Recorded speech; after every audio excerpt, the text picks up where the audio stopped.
పేదలను ముంచిన 360 డిగ్రీస్ గత ప్రభుత్వ సాఫ్ట్వేర్ నిర్వాహకం సమగ్ర వేదికతో తలెత్తిన ముప్పు అది చెప్పిందే ఫైనల్ అన్నట్టు అధికారుల తీరు. రిక్వెస్ట్లో పట్టించుకొని ఆఫీసర్లు 4-వీలర్గా మారిన 3-వీలర్ రిక్షా బీపీఎల్ కాదని నిర్ధారించిన టెక్నాలజీ. అందుకే ఫీల్డ్ వెరిఫికేషన్ నిర్లక్ష్యం. తెలంగాణ పాలనపై అల్ జజీరా కథనం. పులిట్జర్తో వెలుగులోకి ఆసక్తికర అంశాలు. 1.42 లక్షల దరఖాస్తులు తిరస్కరణట. 2014 నుంచి 19 మధ్యకాలంలో 18.6 లక్షల రేషన్ కార్డుల రద్దు అంటూ ఒకరిని చూస్తూ ఉన్నాం కదా. సరే, అసలు ఎవ్వరికి కూడా అర్థం కాని విషయం అదే. ఇప్పుడు రేషన్ కార్డు విషయంలో గత 10 సంవత్సరాలుగా కేసీఆర్ ప్రభుత్వం అసలు రేషన్ కార్డులు ఇచ్చినటువంటి దాఖలాలు చాలా తక్కువ అనే విషయాలు కూడా గుర్తుపెట్టుకోవాలి. రేషన్ కార్డులు ఇచ్చినటువంటి దాఖలాలు తక్కువ. అంతేకాకుండా ఇంకొక వైపు దాదాపు 18 లక్షల రేషన్ కార్డులు ఏవైతే ఉన్నాయో, పేదవాళ్ళకు సంబంధించినటువంటి రేషన్ కార్డులు ఏవైతే ఉన్నాయో అవన్నీ కూడా తీసేసిర్రు అని చెప్పేసి, రద్దు చేసి అని చెప్పేసి తెలుస్తూ ఉంది. ఒకసారి దాని గురించి డీటెయిల్గా వెళ్దాం. అంటే చాలామందికి ఈ 360 డిగ్రీస్ యాప్ గురించి తెలియదు, సాఫ్ట్వేర్ గురించి. వాస్తవంగా అసలు దీనికి సమగ్ర కుటుంబ సర్వేకు సంబంధం ఏంటి అనేది ఒకసారి డీటెయిల్గా మనం చూసినట్లయితే, బీఆర్ఎస్ అధికారంలోకి వచ్చిన కొత్తలో ఫస్ట్ టర్మ్లో సమగ్ర కుటుంబ సర్వే నిర్వహించింది. ఆ డేటా ఆధారంగా సమగ్ర వేదిక అంటే 360 డిగ్రీస్ విధానం పేరుతో డిజిటల్ ప్లాట్ఫామ్ని ఏర్పాటు చేసింది.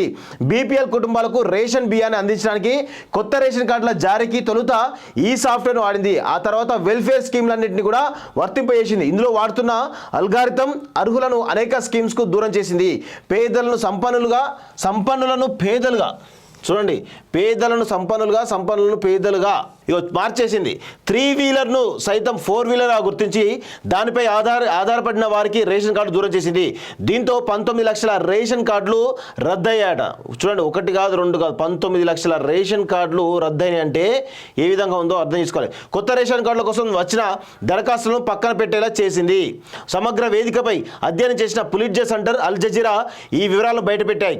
పేదలను సంపన్నులుగా, హైదరాబాద్లోని మురికివాడలో 12 మంది పిల్లలతో భర్త చచ్చిపోయినటువంటి నివసించే బిస్మిల్లా బి అనే మహిళను రేషన్ కార్డుల అధికారులకు నిరాకరించారు. సాఫ్ట్వేర్ తొలుత ఫిల్టర్ చేసి అర్హత ఉన్నట్టు తెలిసిన దరఖాస్తులు మాత్రమే ఫిజికల్ వెరిఫికేషన్గా ప్రామాణికంగా తీసుకోవాలని ప్రభుత్వం సర్క్యులర్ తీసుకొచ్చింది.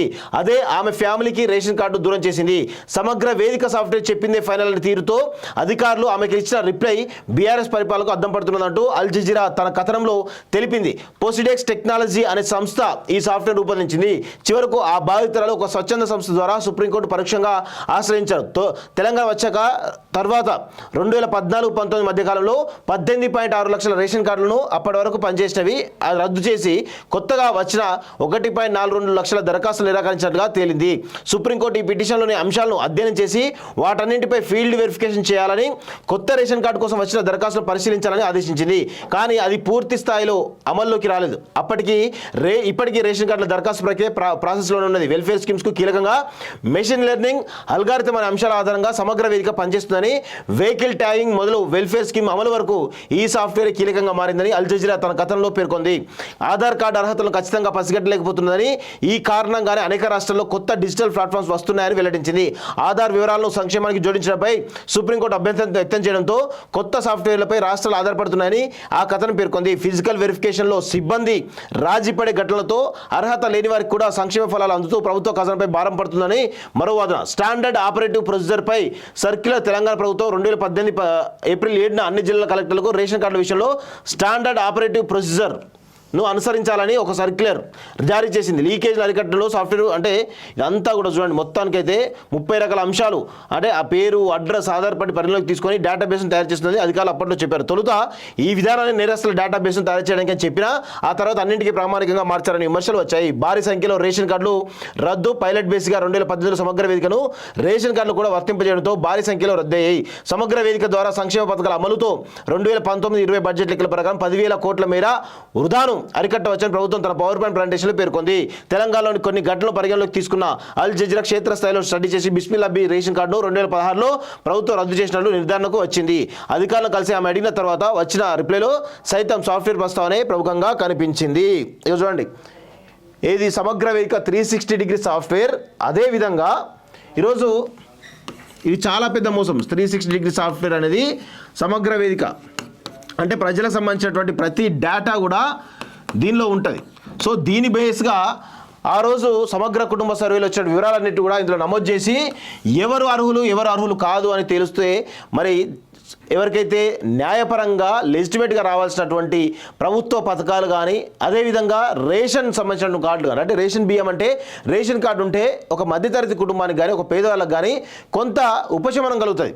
ఎందుకంటే వాళ్ళు 6 కిలోల బియ్యమో 7 కిలోల బియ్యం ఇవ్వడం కానీ లేదంటే పప్పులు ఉప్పులు నూనెలు ఇవ్వడం కానీ ప్రతి మంత్ జరుగుతూ ఉంటాయి వాస్తవంగా. సో దాంతో కొంత పేద కుటుంబాలకి కొంత ఊరట కలిగే అవకాశం ఉంటుంది. ఈరోజు ఈ సమగ్ర వేదిక సాఫ్ట్వేర్ ద్వారా దాదాపుగా 20 లక్షల మంది అంటే 18.5 లక్షల మంది ఈరోజు నిరుపేదలు ఈ సాఫ్ట్వేర్ ద్వారా ఈరోజు ఆ రేషన్ కార్డు సంబంధించినటువంటి అర్హత కోల్పోవడం జరిగింది. ఆ యొక్క రేషన్ కార్డు ద్వారా ఈ అర్హత కోల్పోయినటువంటి కుటుంబాలు 18.5 లక్షలు కాబట్టి దానిలో ఎంతోమంది నిరుపేదలు ఉన్నారని చెప్పి స్పష్టంగా తెలుస్తూ ఉంది. అంటే సమగ్ర కుటుంబ సర్వే ద్వారా కేసీఆర్ సాధించినటువంటి ఘనత ఏంటో మనందరం కూడా అర్థం చేసుకోవాలి. అదే చెప్తాను, ఇది ఒక్కటే కాదు. ఈరోజు మీరు చూసినట్లయితే ధరణి సాఫ్ట్వేర్ తీసుకోండి. ధరణి ఏమైంది? ధరణి మేము మొదటి నుంచి కూడా చెప్తాను, ధరణి ఇది ప్రజలకు సంబంధించినటువంటి సాఫ్ట్వేర్ కాదు, ఇది కేవలం దొరలకు సంబంధించినటువంటి సాఫ్ట్వేర్ అని చెప్పేసి మొదటి నుంచి చెప్తాను. అందుకే ధరణి కాదు ఇది ధరణి అని చెప్పేసి ఎప్పటి నుంచో కూడా చెప్తా ఉన్నాం. కేవలం దొరల కోసమే ఈ ధరణి సాఫ్ట్వేర్ తీసుకొచ్చి లక్షల ఎకరాల భూములను వాళ్ళకి ఇవ్వడం జరిగింది అనేది మనం మొదటి నుంచి కూడా మొత్తుకుంటా ఉన్నాం వాస్తవంగా.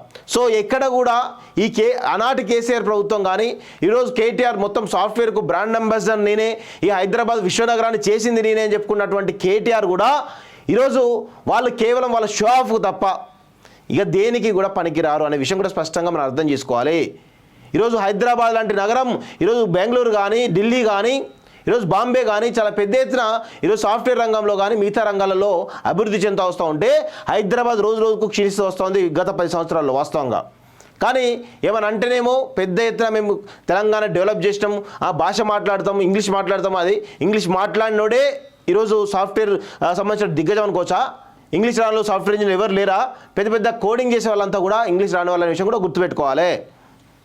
అంటే కేవలం షో ఆఫ్ తోటి ఈరోజు గత ప్రభుత్వ రెండు టర్మ్ల ప్రభుత్వాన్ని కూడా ఈరోజు నడిపినరు అని చెప్పేసి స్పష్టంగా తెలుస్తూ ఉంది.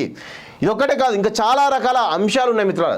సమగ్ర వేదికకు సంబంధించినటువంటి ఈ 360 డిగ్రీస్ యాప్ ఒకటే కాదు, చాలా రకాలైనటువంటి అనేకమైనటువంటి అంశాలు కూడా గత ప్రభుత్వంలో అనేకమైనటువంటి అవినీతి అక్రమాలు చాలా ఉన్నాయి. దాన్ని కూడా బయటికి తీయమని చెప్పేసి మనం గత కొన్ని రోజుల నుంచి కూడా రేవంత్ ప్రభుత్వాన్ని మొత్తుకుంటా ఉన్నాం. ఆ దిశగా ప్రణాళికలు చేయాలి, వాళ్ళను బాధ్యులైన వాళ్ళని కఠినంగా శిక్షించాలని చెప్పేసి కూడా ఎప్పటి నుంచో చెప్తా ఉన్నాం. కేవలం తన రాజకీయ మనుగడ కోసం రేవంత్ రెడ్డి కనుక చేస్తే కనుక ఖచ్చితంగా మాలాంటి గొంతుకలు ఖచ్చితంగా మిమ్మల్ని నిలదీస్తాయనే విషయాన్ని కూడా గుర్తుపెట్టుకోవాలి.